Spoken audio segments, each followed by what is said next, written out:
Salutations, Imperial citizens, and Battle Brothers. I'm Brother Tobias, and welcome to a little off the cuff series. No big editing, I'm just gonna do this all basically like a little diary, and that is a continuation of what I did last year. It's been 1 year since I have attended the Firebug Open super major. I think it counts as a major, right? It's six rounds. That's what it is. Right. So yeah, we're preparing for a big tournament. Last year I went 4-2 with the Ultramarine Vanguard, and I will attend again this year. And I thought I would just make a bit of a video series about my preparations for the event, what I will play, what I'm considering to play, and what all the context clues are. So, first of all, I want to get some things out of the way. Let's go through the missions before I go into what exactly we're going to do here. So, here we go. So, this is the rules pack, and it's going to explain what's going to go on. So, we're playing a variety of missions here. We have 6 games. Mission O, I, B, P, J, and A. We have Terraform, Burden of Trust, Purge the Foe, Scorched Earth, Linchpin, and Taken Hold. With some mission rules, and then we have some deployments. Now, what do I see here? So first, I do notice that layouts, we're playing 3 games on layout 6 and 2 games on layout 1. So those are 2 layouts I would focus on. And then if we can fit some practice into layout 2, then maybe we should do that. But for the most part, I would focus on layout 6 and layout 1 and see what the lists are doing for both of these. On the deployment, I actually have to say we have 2 search and destroys, and 2 tipping points. This means the armies of both players are pretty close to each other in terms of distance on 2 of these. And Crucible of Battle is like the normal one. What we don't have Sweeping Engagement, and we don't have Dawn of War, and also no Hammer and Anvil. So I think this is gonna benefit armies that want to play the mid board a bit more than armies that want to get shooting angles and do some stuff here. So those are some good things to consider. So how about we look at the terrain here? So this is what it goes. Ignore the German text. Most of you probably cannot read it, but it doesn't really matter. It's just the normal layouts. We're just gonna take a look here. So game 1 is Terraform on Crucible of Battle with stalwarts, which means units can shoot and do actions. So all the objective markers are in the center, and you cannot hold the objective markers from behind the walls. So your staging spot doesn't give you free reign to do marker holding. So this is interesting to know. Other than that, it's layout 2. Layout 2 is usually pretty decent for guns because you have this big firing angle. If you go over here with like a big unit of heavy intercessors, you can just shoot all the way down here, which is pretty rough if you don't have an answer to that. But you can't hold the objective from behind the wall. So if you set up here to shoot, your opponent can set up here to charge you, but they kind of have to because they can't hold the marker. So that's one thing. You have this really good ruin in the center you can stage behind. It's an actual Games Workshop layout ruin here and not the L's we have on other tournaments we've discussed so far. So that's interesting to know. So yeah, round 1 on layout 2, the only game on layout 2, and it is one of the worst missions in my opinion, but it is something you should prepare for. So this means going aggressive is probably a pretty good idea. I also always look for where do you put your infiltration units, and I don't think there are really good spots to infiltrate into. I think scout is a bit more important in this thing, because if you deploy on this spot, you can scout into this little hole here, and if you deploy here, you can scout right behind the wall. So maybe we consider more scout units than we would usually consider. Next, we have day 2. 3 games played, all on layout 6. So here we go. We have search and destroy. This, on the other hand, really does benefit infiltration, because if you have infiltrate, you can turn any search and destroy game into Dawn of War or Hammer and Anvil. Because if you set up here and here, you can push your opponent from 2 angles at once. So that's something that's worth pointing out. And on the other side, we have the tipping point. The tipping point is a bit weird here, because this staging spot isn't at the edge of the deployment, and this ruin isn't either. So it is actually pretty difficult to get into. One thing I don't like at all about layout 6 is the fact that this ruin is not safe, because you can just shoot into this ruin. If you stay here, you can just shoot in there. It's not as bad as one of the other layouts, but I don't think I would seriously consider putting a unit into this spot up here. That's my analysis for the layout. You can hold your entire quarter from behind this wall, which means if you have 5 infiltrators, you can hide here and just cover the entire deployment zone, because that's what it is. So yeah, pretty safe objectives. I do like you can hold the objectives from this spot, from behind the wall, but it is also the spot your opponent is closest to with the bulk of their deployment zone. So there will be some fighting happening. So yeah, that's layout 6. So what do we know about layout 6? So the side objectives can be held from within the wall, but the center is open. Same with the center in layout 2. Only that in layout 2 you can basically shoot every objective, which is something. So maybe it's not as hopeless for the guns. I'm also looking at the edges here. Where can your opponent hide and not shoot through? Now, last we have day 2, which is around 5 and 6. So we have layout 1. Layout 1 is actually pretty difficult to have guns into. Point out, you cannot hold the center from the wall. So specifically mentioned here, you cannot hold the center from within the wall, but you can hold your expansion objective from behind the wall. Once again, I think infiltrate looks pretty useful here. Yeah, so while it isn't very good in the first one, I do think infiltrate is pretty good on basically every other map here, because if you infiltrate in here, you bought yourself a bunch of space. You could infiltrate in here, depending on how the angles work out and how big your unit is, but it's a thing. So it's not ideal on exactly this layout with tipping point, but it is actually pretty good with Crucible, because now you can just set up here, even though you normally couldn't.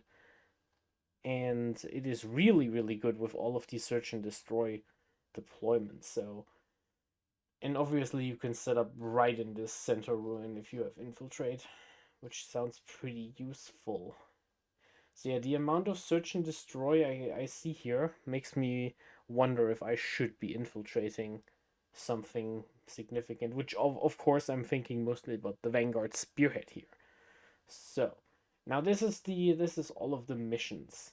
Yeah, so a bunch of these are pretty rough, in all honesty. So terraform is pretty brutal, so you have to be capable of pushing early to win on day 1. You have burden of trust, which is a second mission that benefits going first a whole lot, because on burden of trust you get an extra turn of the guarding if you go first. Because if you go second, you never get to the end of your opponent's fifth turn, so you lose out on 2 points by default. You can still make up the difference if you have the second player advantage, but it is something that the first players benefit from. So going first is good on Terraform and is good on Burden of Trust. So I do think that is important to know. Now, Purge the Foe. Hiding this isn't all that important. You just need to make sure your opponent isn't holding more than you, because on this deployment, if you set up here and your opponent pushes you, you can just give it up for at least for a turn or two and just focus on fighting the opponent off elsewhere. It is pretty difficult to get some firing lines in on layout 6. You can deploy here, step out, and shoot basically from all the way into your opponent's line. If you go up here, you can't really see anything. If you go down here, you can like peek up, but there isn't really a line that gives you a whole lot. There isn't a line, except if you go here, you can see straight into this ruin here. Pretty sure if you can drag a line right there, you can probably see something. That should work, right? That should work. Because this corner doesn't mean anything. So these two corners, they do lap, but it doesn't matter if you cut it pretty short, because there's this going on. It's interesting. I don't know. Any mathematicians in chat, tell me if this corner and this corner are cutting so you can't see through it. But if you can, then going here and just shooting might be pretty important. So Scorched Earth is another one where you can pretty safely hold your two objectives and then go for that while you just fight off your opponent. Now, Scorched Earth, Linchpin, and Take and Hold all benefit the second player a lot. So I do think, and Purge the Foe too. So I do think that generally having a reactive game plan might be a good idea on this setup. Yeah, because Scorched Earth and Linchpin, Take and Hold and Linchpin are kind of neutral, but I do think going second is pretty good here because you get that second player advantage on the last turn. On Purge the Foe, you are completely favored as the second player, and you also are on Scorched Earth, in my opinion. Scorched Earth and Purge the Foe benefit the second player a lot, and then, of course, Terraform and Burden of Trust have the first player advantage. So ideally, you should be able to push aggressive on turn 1 for the Terraform. So I do think you don't want to have an elite army. You probably want multiple activations. For Space Marines, that means you want at least 10 units in your army, if not more, to do something. And this is what I think about the mission. So how do we think about the mission rules? So we have raise the banners in two of these. We have stalwarts in one, prepared positions in another. So there is some merit for building into battle line to do some things here. There is some merit, especially on the last day. The last day really makes a difference. So maybe you want 2 battle line units, and this is what we're doing. All right. So now that we've cleared that up, how about we take a look at some things here.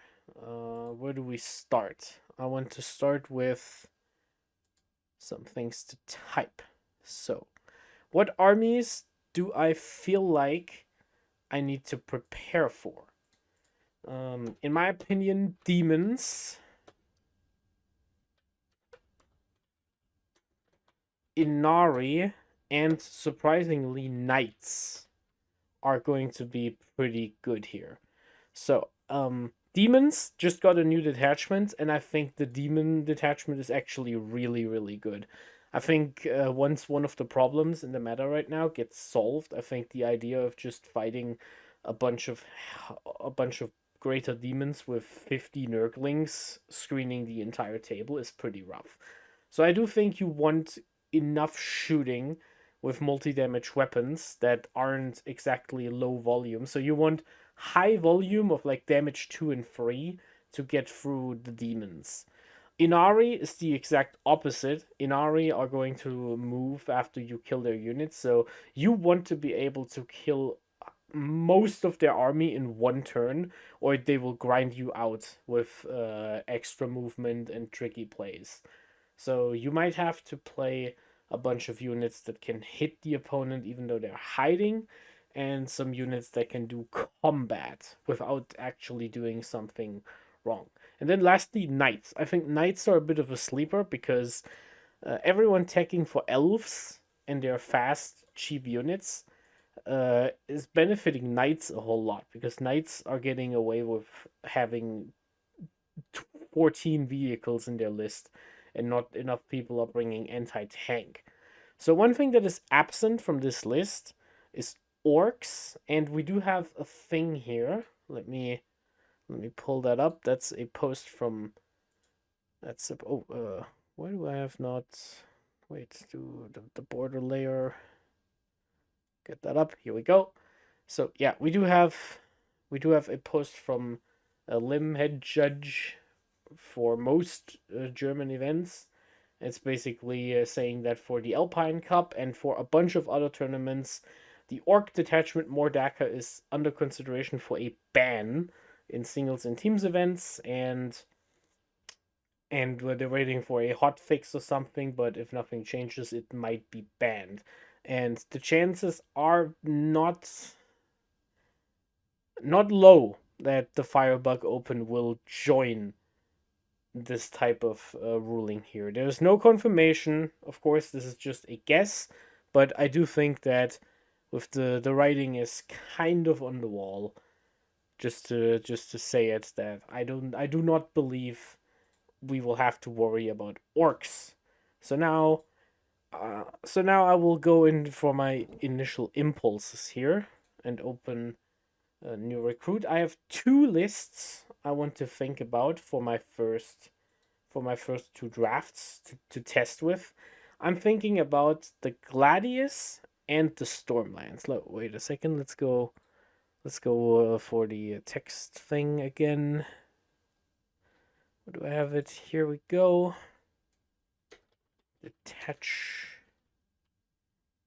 Detachments in consideration.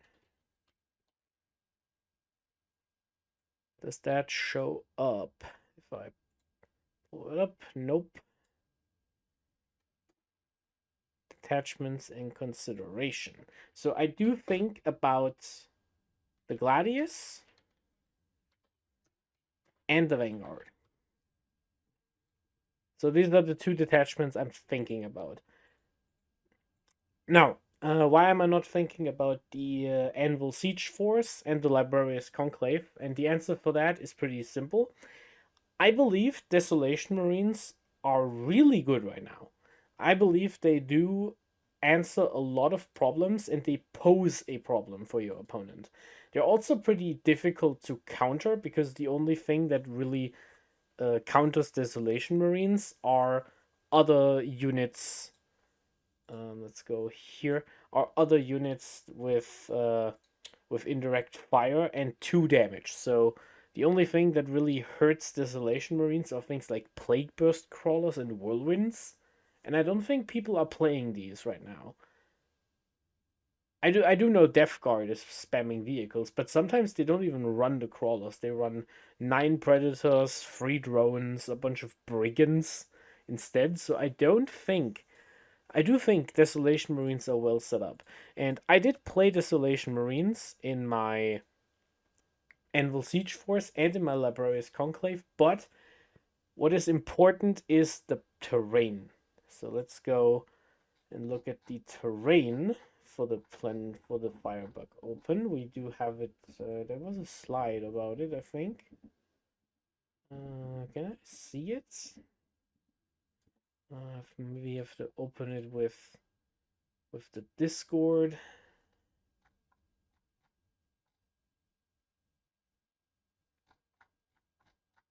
With the Discord, where do we go? I had a little image of the terrain. There we go. And then now we can wait. Where is it? Wait, what?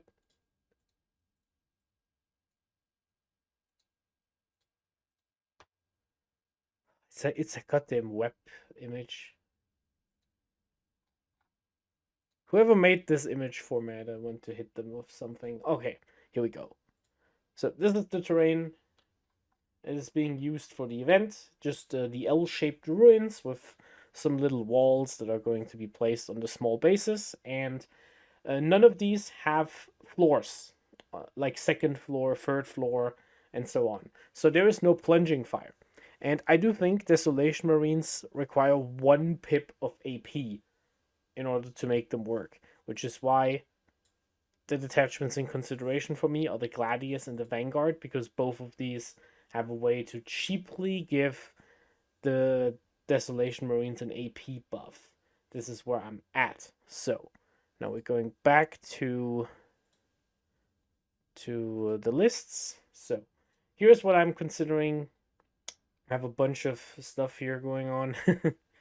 So we do have the Gladius list. So this is the Gladius list. I'm saying with both of these, Ultramarine specific. So first of all, I want to play Desolation Marines. They're really good against elves. They're pretty good against orcs, should that actually be a thing. And they're also pretty good against Guard. And I think Guard is actually also number 4 on the list for armies I want to look out for. So that's the thing. So we're running Calgar Gilliman. I do think now you want to run both of these because they give you a massive advantage on your secondary game because you can redraw your cards faster than your opponent. And on the other side, like with the free strats and the extra command points, you can just redraw your secondaries. On the second point, both of these make sure your opponent cannot push you too early without running into danger. Calgar and Gilliman are really good in combat, and if your opponent tries to push you early in order to punish you for wanting to be passive with Desolation Marines, they are running into a double oath Ultramarine gun line, which will hurt them pretty badly. So here we have a lieutenant with combi weapon, lone op, good for scoring, gives some rerolls. We have a captain with the honor vehement enhancement, joined to 5 assault intercessors. Excuse me. It's the old combo. You get the reroll wounds from the assault intercessors, and you give that to the captain, who once per game does the death wounds, and he basically should flip a tank. Anything easier to flip than a Vindicator should die to this combo, even off of an objective. On an objective, it's almost a Vindicator. It's good math. We have an intercessor squad to screen the backfield and sticky it, because I do like sticky objectives. Company heroes for Calgar. This could get downgraded to 3 Blade Guard veterans, just if we need the points. We have 2 units of Desolation Marines. 2 units of Desolation Marines to just shoot the guns. We have a 1 Eradicator squad, because I do think transports are really good right now. Guard is going to spam transport. Orcs are going to spam transport. Death Guard always has transports. Elves have so many transports, so I do think you want something that can snipe a transport off of reserves or something, and it's pretty good. Incursors as a skirmish unit, because I think Incursors are actually the best skirmish unit in the game right now. Scouts. Scouts for the turn 1 deploy, and the scout back behind the lines. They can sack themselves for turn 1 area denial, do all of that. An Impulsor for the captain, so we can actually deliver the package into combat. And we have 2 Ballistic Dreadnoughts as our long-range shooting. This list has a total of 1, 2, 3, 4, 5, 6, 7, 8, 9, 10, 11, 12, 13 units, with one of these units being inside one of them. So 12 units. I think that's a good unit count in a vacuum. And we do have the Desolation Marines to just shoot the guns. I tested this list in 2 games, and the part that I'm iffy about is whether we need the lieutenant instead of another unit, and whether the captain is actually doing enough of a performance here. I will be testing a list without the captain package on the weekend, and I will report back how that goes. So that's the one list I had in consideration. Now let's look at the second list. It is a Vanguard Spearhead. It is the did I call it like this? No, this is the wrong one. What is it? Oh, there we go. Desolator Phobos Captain. So, as we all know, the Vanguard Spearhead tragically lost access to Deep Strike on the Centurions, so they are now a lot harder to move around the board because they all have to come from Strat reserves instead of Deep Strike, and they can't go up into reserves turn 1. So, what do I think about that? The answer is you have to play a list that can punch your opponent on turn 1, otherwise, your opponent will rush you down. So how do we do this? We're running Gilliman and Kelgar in a Vanguard. I know I haven't been a big fan of Gilliman in the Vanguard before, but this is what I think you have to do in order to not die to early aggression. We are attaching Calgar with a Biologist to an infiltrating unit of Eradicators, old school style. That is a really expensive unit, even today. But with the Infiltrate, you can go into all of these spots I pointed out on the map and do some stuff, especially on Search and Destroy. I really, really like having access to Infiltrate. We have a Phobos Captain with the Ghostweave Cloak to make him a lone op. The Phobos Captain is a crucial piece of the puzzle here, but I will talk about that when we get to the overall list. So for now, it's a lone op. He can sticky objectives for free. He can put himself into reserve and do some secondaries late game. We have 2 units of Assault Intercessors with jump packs, just something that can push early to do some damage and prevent and to scare your opponent from pushing you. We're still running the Centurions, because the Centurions in the Vanguard do so much damage. The great thing about it is, even though they're now difficult to use, they are much cheaper than before. So you don't have to build your entire game plan around this Centurion unit. It is still expensive, but 40 points off pays for a lot in your list. So that's the thing. We're running a Desolation squad because, as I said, I think Desolation Marines are pretty good right now, and they do get the +1 AP for free with the Gilliman strat every single turn. So we can just start shelling the scoring units and do some stuff. We have the Eradicator squad and another one, and the small one is once again here because I do not want to play a game against transports. Every single time I attend a tournament without Eradicator squads, I hate transports so much. Transports are really strong right now. Incursors, infiltrators instead of intercessors to screen, and scouts. So this list only has 11 units, I think. 1, 2, 3, 4, 5, 6, 7, 8, 9, 10, 11 with Gilliman. So 11 units. This is pushing the unit count a bit low. But I did play one game with this list, and I think it works. So how does this work? You can't go into reserve and come immediately down on the first turn if you're the second player anymore. So what do you do instead? The captain in Phobos armor can redeploy any infantry unit with Master of the Seat. You can redeploy 3 units before you know who starts the game. You can deploy your Centurions into a spot where your opponent might have a hard time getting to them, and then you hold that line for the first turn, so your opponent is too scared to step into that firing angle.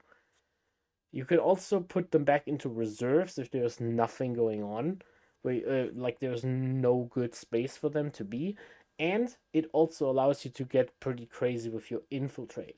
You can deploy the entire Marneus Kelgar unit on the line. You can just deploy them 9 inches away from your opponent's deployment zone. You string all 10 models out in 2 inches apart, except for the last 2 where you make either the dog bone or you just put them within 1 of each other so they have, yeah, so that works. And by doing that, you basically make sure that nobody can infiltrate close to this unit ever again. You just block the entire table in terms of infiltration real estate, and that's that. And then you just redeploy them back and after your opponent couldn't deploy anything in the center, so you just do that. So this is what the Phobos Captain does. I tested it once and it worked pretty fine. Now the question is, for both of these lists, is there enough damage in the list? I do miss having an Inceptor squad. I am really, really serious about that. I do miss having an Inceptor squad in the list. And it might actually be a case where in the Gladius list, I might actually consider going for one intercessor, one Inceptor squad, one Desolation squad. So 2 squads might not be the correct number here, especially because you can only buff one. The idea of course, is you can just shell one enemy unit every single turn and just see what happens, but that's what I'm thinking about. So maybe you want an Inceptor squad as your response unit, and if you do, both of these detachments do make good use of Inceptors.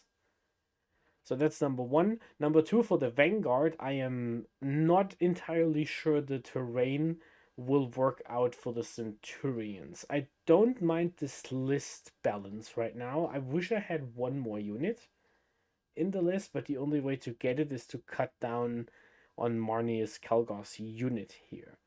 So if we take a look again at the rules pack, so what do we think about the firing angles? If we could play multiple games on layout 2, I don't think this would be a consideration, because we would just get angles wherever we want. Just shoot like this, shoot like this, shoot like this. You have so many good angles on this map. You can step out from the wall and just shoot the center. That's something that works. On layout 6, it is a lot more difficult to get a good angle here. I think one of the better angles is actually this staging spot, and you just put yourself right here and just shoot down lane. And that is just what's gonna happen. You can at least access the flanks. So if I'm putting something here, my opponent wants to punish me for that, I zap the Centurions up and shoot them back. That's something that could work. And then, of course, the bad one is layout 1. Layout 1 is a bit difficult to get a line because of this little terrain piece up here, which prevents you from looking into the enemy deployment zone from that angle. But you can go down here and still get the center pretty effectively. Or you can go here and just shoot like there.